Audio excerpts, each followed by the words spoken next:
independent film is so important.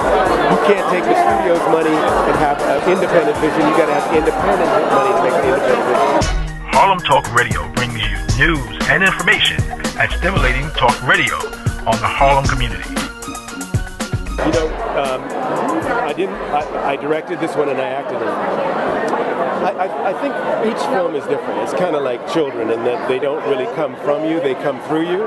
And if you're smart enough and adult enough and you put the ego aside, you can say, oh wow, 50 brings this dynamic and Ray Liotta brings that dynamic and Lynn brings this. And if you listen to it, and I know that sounds a little, California, but if you listen to it, you'll do the best form. You know, one of the coolest thing about directing is it's not a solo art form. It's a painter. No one's going to tell you, don't use blue because it's more expensive than red.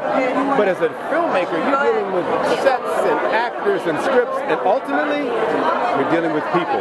I don't think the battle is just about finding the funding for the movie. It's also about getting the movie out there. Because as the technology gets faster and easier, we can have more independent filmmakers. You still got to tell a good story. Listen, how important it is for black filmmakers to continue to struggle like your father back in the 60s and 70s? What do we need to do to continue that fight so we tell our story? Tell you what, it's very simple. It's economic cause and effect.